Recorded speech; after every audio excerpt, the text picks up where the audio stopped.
Apocalipsis capítulo 8.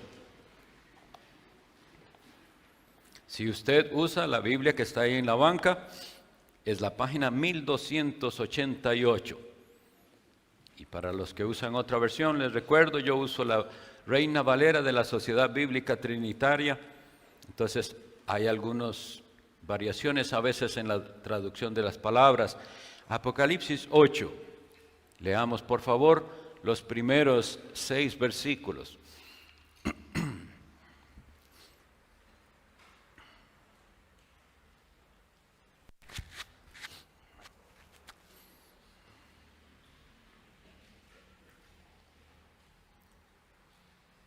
Y cuando él abrió el séptimo sello, se hizo silencio en el cielo como por media hora.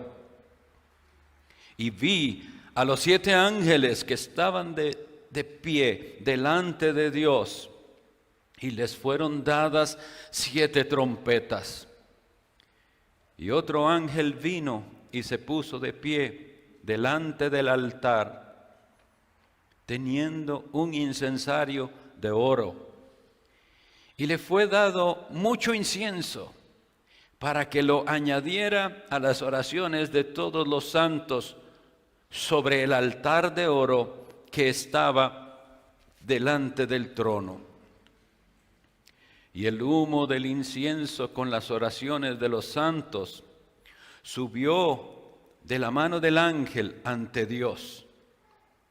Y el ángel tomó el incensario y lo llenó del fuego del altar y lo arrojó a la tierra. Y hubo truenos y voces y relámpagos y un terremoto. Y los 7 ángeles que tenían las 7 trompetas se dispusieron para tocarlas. Que el Señor añada bendición a esta lectura de su palabra. Confiemos que Él nos auxiliará para entenderla. Este es el sermón número 21 de la serie. Les voy a hacer algunos recordatorios. Hemos visto que el Apocalipsis es un libro de revelación que no narra los eventos de manera cronológica, sino que hay 7 visiones que se refieren a un mismo evento realmente, al glorioso retorno de Jesucristo, al juicio y al final del mundo. Y en la primera visión vimos a Cristo y las iglesias.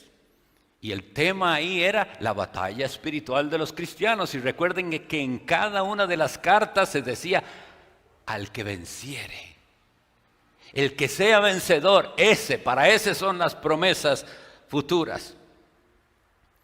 Luego pasamos a la visión de Cristo y los sellos y vimos realmente la historia del mundo desde que Jesucristo ascendió a los cielos. Aquello que vimos del Cordero tomando el rollo de la mano del que está sentado en el trono no es otra cosa que la ascensión de Cristo. Él se sienta a la diestra del Padre para gobernar el mundo y Él sabe cuál será este fin y nos lo dice a nosotros.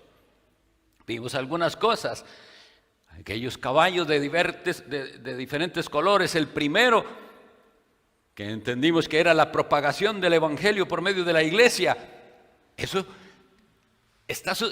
comenzó a suceder, está sucediendo y sucederá hasta que el Señor venga. El Evangelio predicado en todas partes, pero luego las plagas, las tragedias azotando el mundo, eso también ha sucedido, sucede y seguirá sucediendo y con mayor intensidad.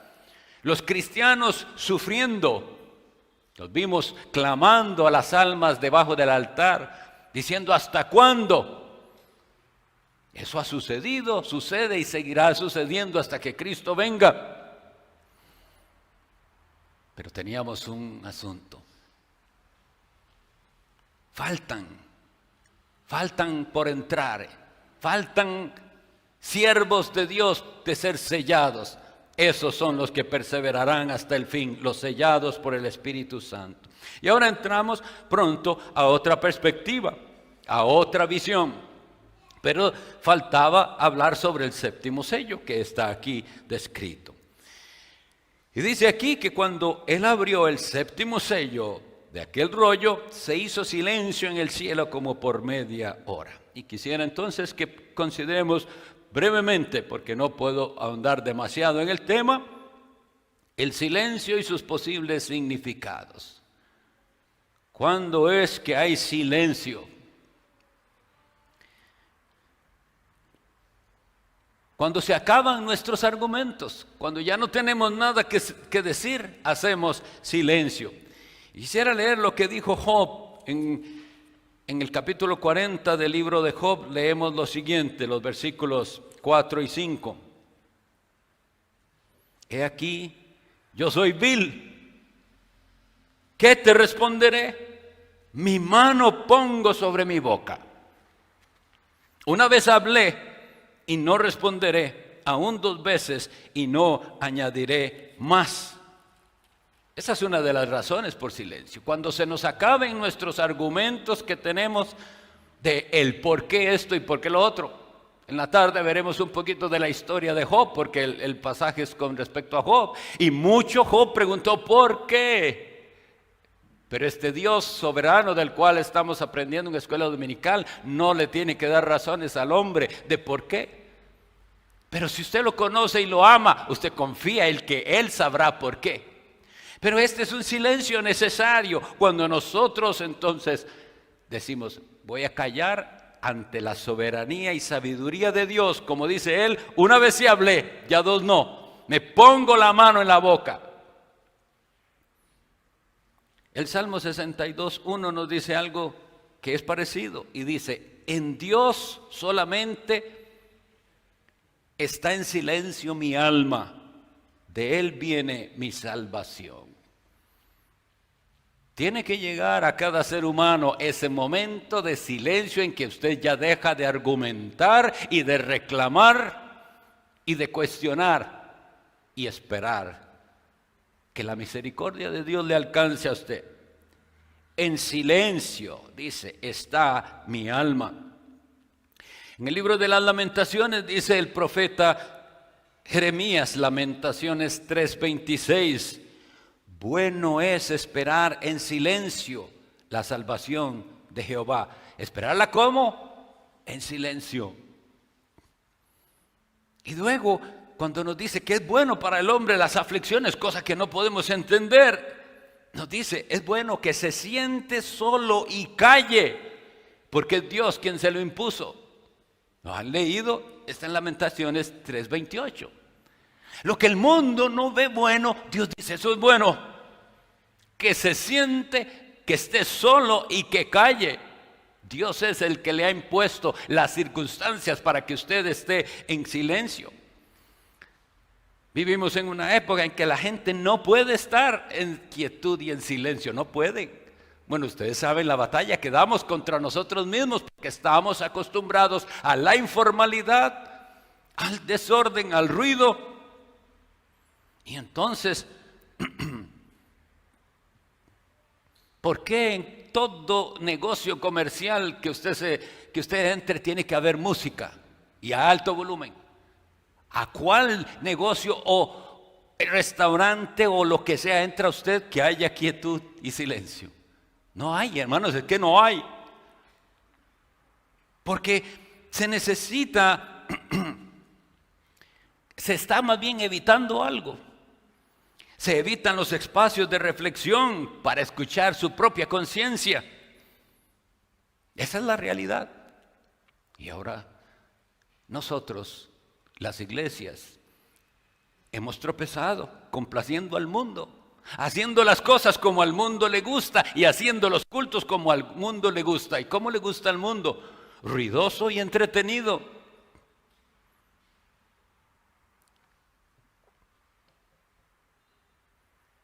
A propósito, me quedo en silencio un momento porque es incómodo, ¿verdad? ¿Qué pasa si yo guardo silencio y me pongo a verlos nada más y no les digo nada? ¡Qué incomodidad de silencio!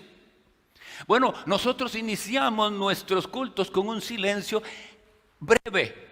¿Y qué si ese silencio se extendiera media hora, como dice el Apocalipsis?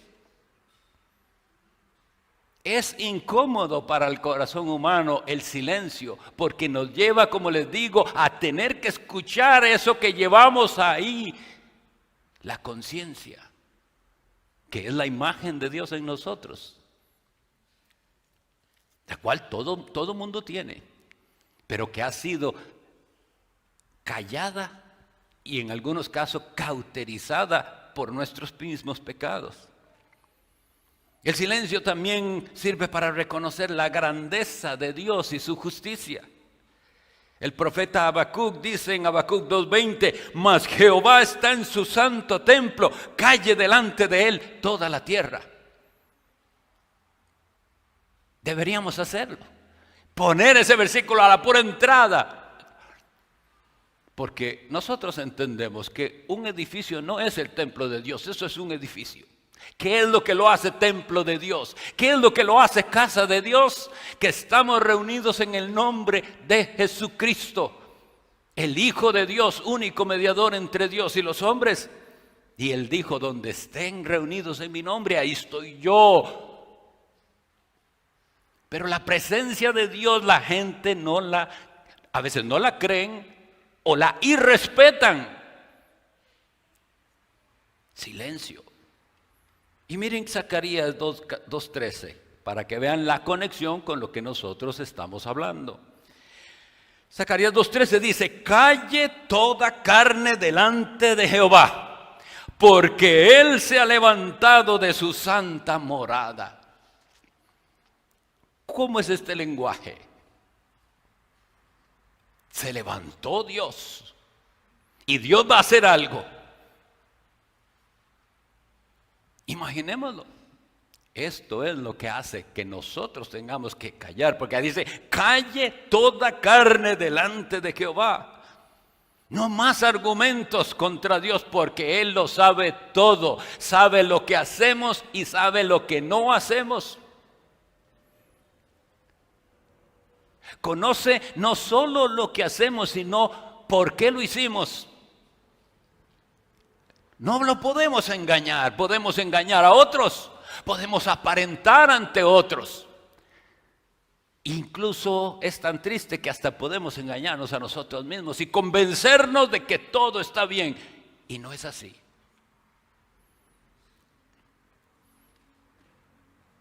Se hizo silencio y hay una pausa para que meditemos.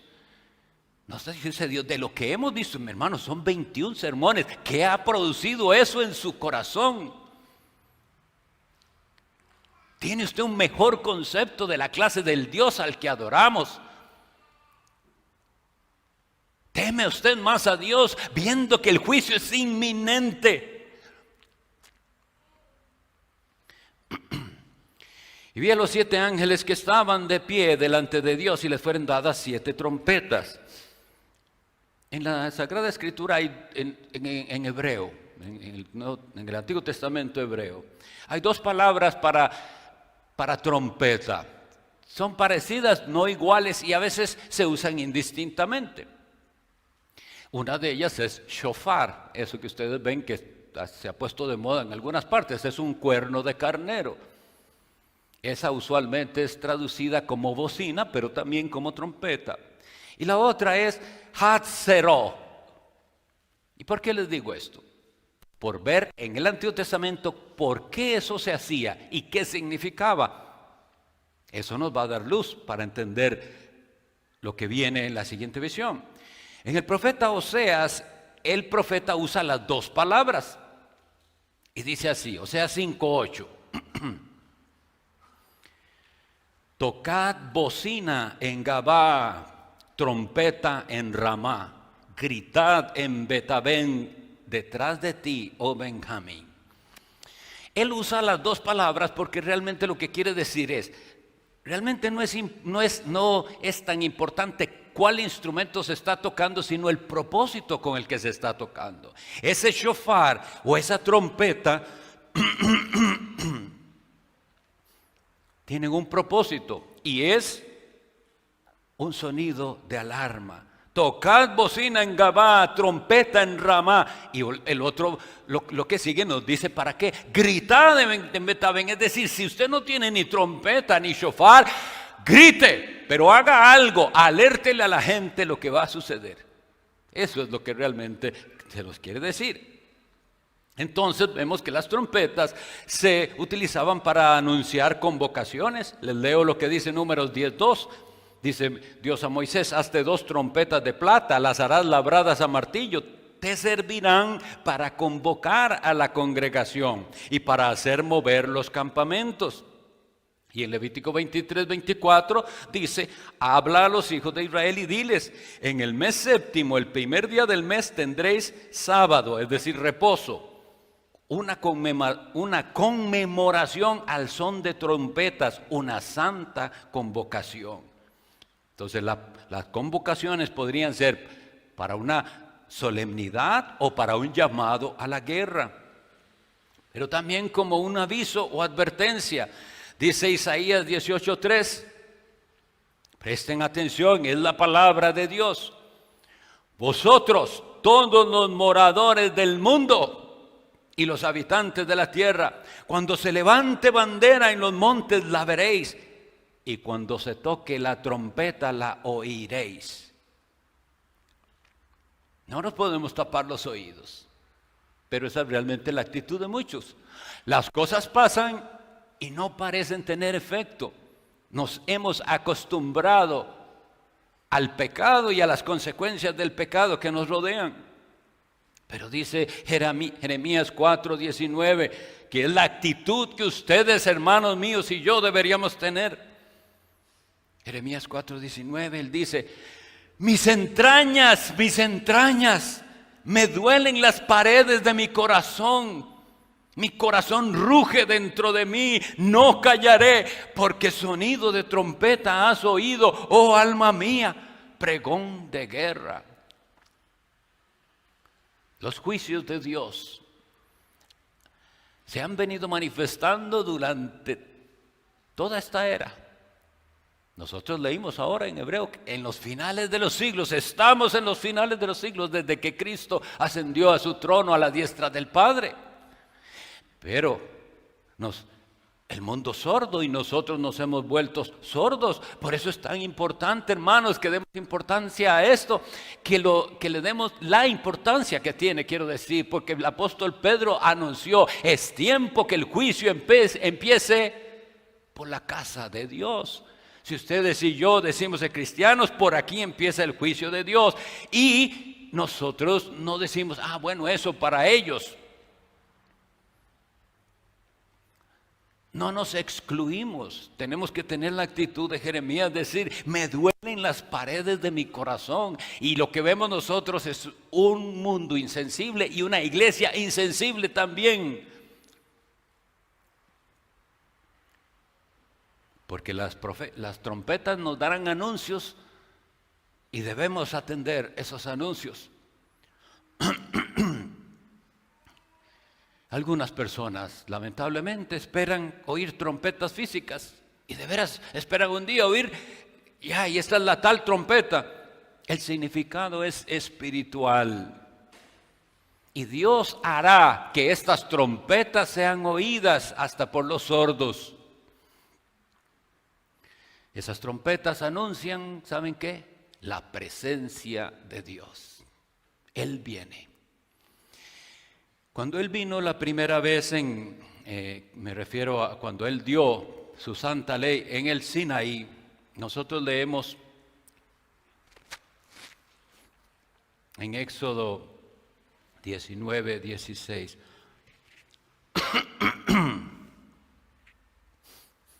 Y aconteció al tercer día, cuando llegó la mañana, que hubo truenos y relámpagos. ¿No les recuerda el Apocalipsis que hemos leído más de una vez eso? Y una espesa nube sobre el monte y un sonido de bocina muy fuerte. Y se estremeció todo el pueblo que estaba en el campamento. Éxodo 19:16. ¿Por qué se estremeció? Algo aquí va a pasar que es tremendo, inescapable.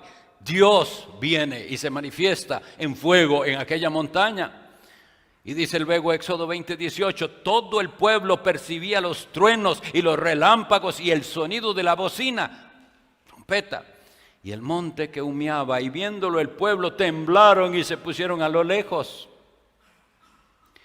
El Salmo 47 nos dice, versículo 5, subió Dios con júbilo, Jehová con sonido de trompeta. Y Joel 2:1 dice, tocad trompeta en Sión y gritad en mi santo monte, tiemblen todos los moradores de la tierra, porque viene el día de Jehová, porque está cercano. Hermanos, ustedes conocen, ya los que han estado aquí bastante, conocen mi personalidad y yo a veces soy un poco emocional y sentimental. Pero llegando a un tema de esto, yo les digo, mis hermanos, ¿cómo podríamos abordar nosotros un tema como este de otra manera, que no fuera emocional? Porque esto es lo que yo veo que transmite el profeta. Tocad trompeta en Sión y gritad en mi santo monte, tiemblen todos los moradores de la tierra, porque viene el día de Jehová. Hermanos, que se ha levantado Dios de su morada, está cercano. Eso es lo que vamos a ver después cuando estudiemos esas 7 trompetas. Pero entonces sigue diciendo, vimos, ¿verdad?, que les fueron dadas 7 trompetas. Y otro ángel vino y se puso de pie delante del altar, teniendo un incensario de oro, y le fue dado mucho incienso para que lo añadiera a las oraciones de todos los santos sobre el altar de oro que estaba delante del trono. Y el humo del incienso con las oraciones de los santos subió de la mano del ángel ante Dios. Y el ángel tomó el incensario y lo arrojó, lo llenó de fuego del altar y lo arrojó a la tierra. Y otra vez esas frases, hermanos, y hubo truenos y voces y relámpagos y un terremoto. Consideremos un poquito ese altar de incienso. En la iglesia cristiana en el primer siglo y hasta el tercer siglo de nuestra era cristiana, las iglesias no usaban incienso y más bien no querían tener nada que ver con el incienso porque había una asociación con el ofrecer incienso al emperador. Había un culto al emperador y entonces ellos recuerden que muchos murieron simplemente por no hacer eso. Y les decían, lo único que tienen que hacer es ofrezca incienso al emperador en su nombre, en su honor. Y él dice, yo no hago eso. Mi único Señor se llama Jesucristo y por eso morían. Entonces, durante el primero a tercer siglo nunca se usó incienso. Ya después en el siglo IV se registra que algunas iglesias en Oriente usaban incienso. En el siglo V se registra estas cosas más bien y luego leí que a partir del siglo VII, esto fue en la iglesia occidental o lo que llamamos latina, se consolidó por muchos siglos, hasta el siglo XIV. Como les he dicho a veces, hermanos, las prácticas incorrectas, las añadiduras que se hacen, no vienen de un día para otro, son cosas que poco a poco se van adoptando. Entonces imagínense, desde el siglo V hasta el XIV fue que ya se estableció como rito en ciertos momentos que se tiene que ofrecer incensario, tanto en la iglesia de Oriente como en la iglesia romana. Nosotros que creemos que no es necesario, porque el Antiguo Testamento, ahora lo leímos, nos ha dicho que todo lo que era simbólico ha sido superado. Leímos providencialmente Hebreos 9 y lo voy a leer otra vez. Hebreos 9:10 dice que aquel culto solo consistía, el culto antiguo del antiguo pacto, consistía de comidas y bebidas, diversos lavamientos y ordenanzas acerca de la carne, y esta es la frase importante, impuestos hasta el tiempo de la reforma del pacto. La reforma vino, algo tenía que ser enmendado, algo tenía, y lo que nosotros creemos es todo eso simbólico. Ahora tenemos la realidad de las cosas. Pero ¿cuál es la realidad del incienso?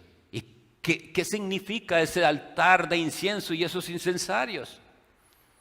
Lo que nos enseña, mis estimados hermanos, en concordancia, es más, ni se necesita hacer gran exégesis, léalo. ¿A qué está asociado el incienso? A las oraciones de los santos. Vamos entonces a considerar el santo valor de las oraciones. El Salmo 25 dice: a ti, oh Jehová, levantaré mi alma. ¿Cómo se hace eso? ¿Cómo yo puedo levantar mi alma a Dios? Dios está en un trono sublime de gloria. Él habita, dice el profeta, en la altura y en la santidad. ¿Cómo hago para levantar mi alma? Bueno, pues eso es. Ese es el símbolo del incienso. Nosotros creemos que Él nos dio un auxiliador, el Espíritu Santo, que lleva nuestras oraciones. Dice que nos capacita para orar, Abba, Padre. Entonces, como hijos adoptados en Cristo, elevamos esa oración que el Espíritu Santo llevará al trono de la gracia en el cielo. Pero ¿qué pasa allá?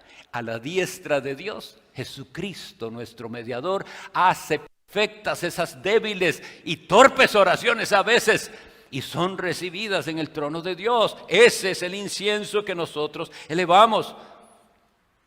La Sagrada Escritura dice: cercano está Jehová a todos los que lo invocan, pero luego añade: a todos los que lo invocan de veras. Entonces, mi estimado, mi estimada que está aquí esta mañana, yo le pregunto: ¿invoca usted a Dios de verdad? ¿Cómo son sus oraciones? ¿Son un simple rezo? ¿Repite usted lo mismo? Oraciones desprovistas de fervor, de sentimiento, de amor hacia aquel al cual usted está elevando esa oración. Miren, Dios es soberano, pero ha determinado que es la oración precisamente lo que Él usa para cumplir sus propósitos.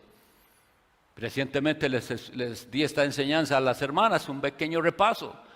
Dios le dice a Elías: haré llover. Primero Elías había orado para un castigo y le dice, Elías oró para que no lloviera. Ese no llover era castigo de Dios. Miren lo que hace. Él ora y Dios contesta. Y después Dios le dice: yo haré llover. Y él va donde el rey le dice: va a llover. Pero díganme una cosa, ¿no vemos la lógica de la oración, que no es como nuestra lógica? Dios le dice: haré llover. Y él se va al monte Carmelo y se postra y le dice a su criado: fíjese, ¿hay algo? Nada. 7 veces lo hizo ir hasta que le dijo: yo veo una nubecita como la palma de una mano. Dios me contestó. Pero el asunto es este: ¿por qué orar si ya Dios le había dicho que iba a hacer llover? ¿Vemos la lógica? Cuando Jesucristo asciende, dice Hechos 1, y reuniéndolos les mandó que no se fueran de Jerusalén, sino que esperaran la promesa del Padre que oísteis, les dijo, de mí. Les dice: espérense en Jerusalén, el Espíritu Santo va a venir, van a ser bautizados en el Espíritu Santo. ¿Y qué hacen ellos? ¿Qué hacen? Dice el versículo 14.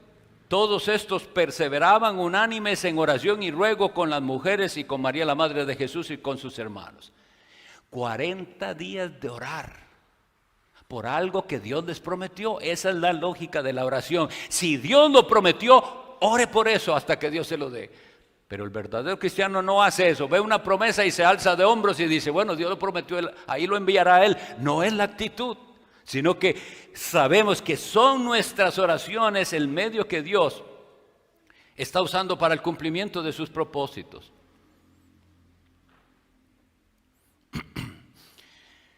Bueno, nosotros también podemos sacar una aplicación al haber leído estos versículos del Apocalipsis con respecto a la adoración falsa que debe ser contrarrestada. La adoración falsa que debe ser contrarrestada.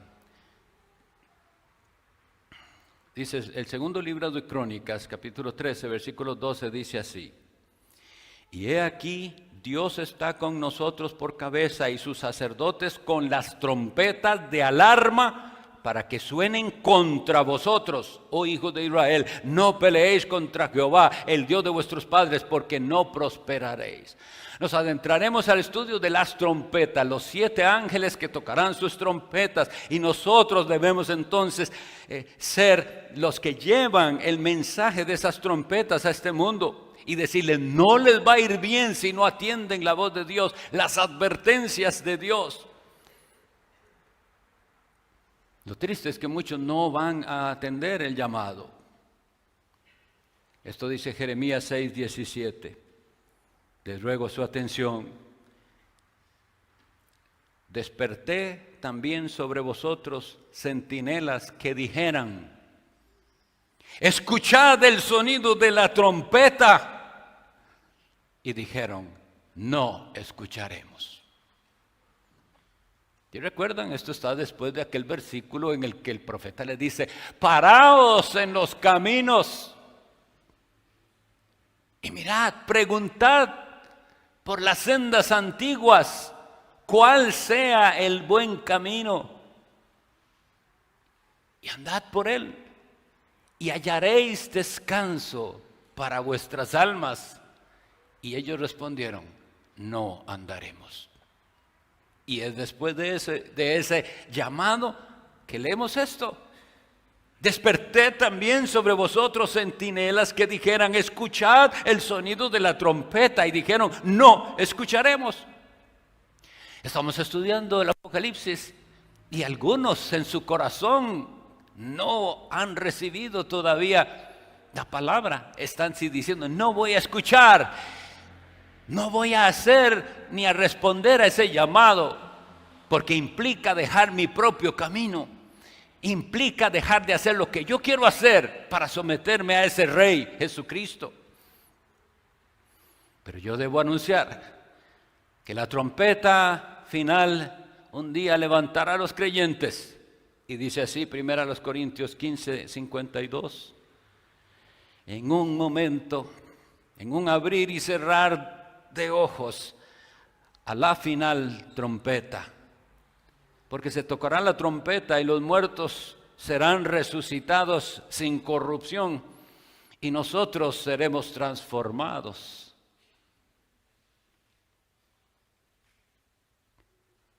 Y en la primera carta a los tesalonicenses el apóstol dice: porque el Señor mismo, con voz de mando, con voz de arcángel y con trompeta de Dios, descenderá del cielo, y los muertos en Cristo resucitarán primero. Vamos a ir estudiando las trompetas hasta llegar, como hemos hecho, hasta el fin. Ya habíamos llegado al fin. El sexto sello, ya habíamos estudiado el fin del mundo, y ahora vamos a estudiar otra vez hasta llegar otra vez al mismo punto. Pero mi pregunta seguirá siendo esta: ¿está usted recibiendo la palabra con provecho?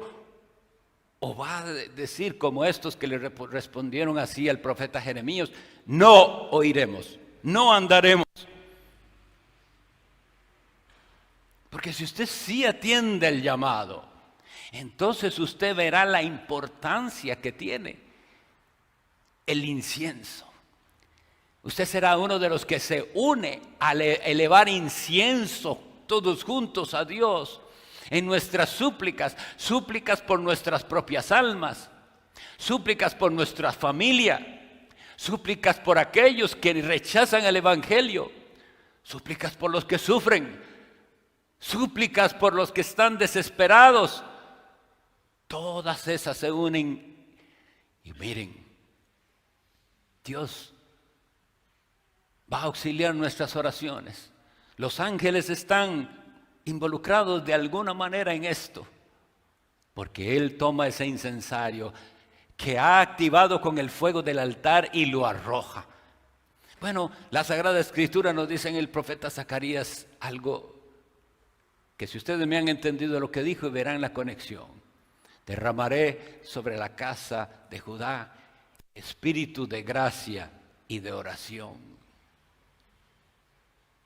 Ven al ángel lanzando el incensario para que ustedes y yo, iglesia de Cristo, Tengamos ánimo y juntos aprendamos a elevar oraciones fervorosas. Hoy hace 8 dedicamos la primera hora a la oración y eso va a tener alguna frecuencia porque la iglesia debe orar junta. Y Dios escuchará nuestras oraciones y esas oraciones contestadas producirán ¿qué? Muchas alabanzas a Dios, muchas personas diciendo, tenía esta petición delante del Señor. Y Dios nos contestó, y otro por allá, y otro por allá. Cuánto el Señor nos haga esperar, eso es asunto de Él y en su soberanía. Pero hermanos, no olvidemos, el silencio es importante. Si usted no tiene espacios de verdadera reflexión, la palabra se predica y le entra por un oído, dicen por ahí, y le sale por otro, ¿verdad? No quedó nada. Procure esos momentos de soledad, de silencio.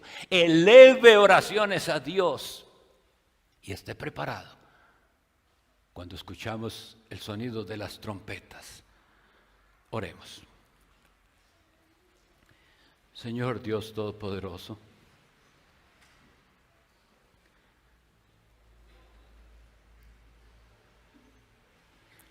ten misericordia de nosotros.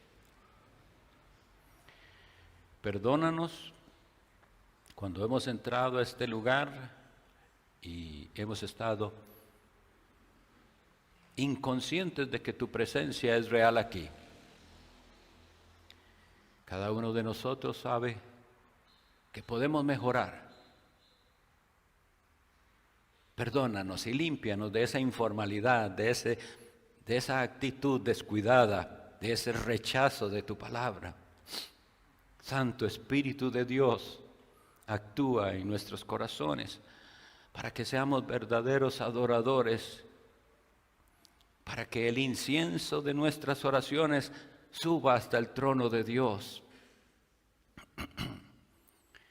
Abre nuestros oídos espirituales para que podamos escuchar el sonido de las trompetas que anuncian la venida gloriosa de nuestro Señor y Salvador Jesucristo. Amén.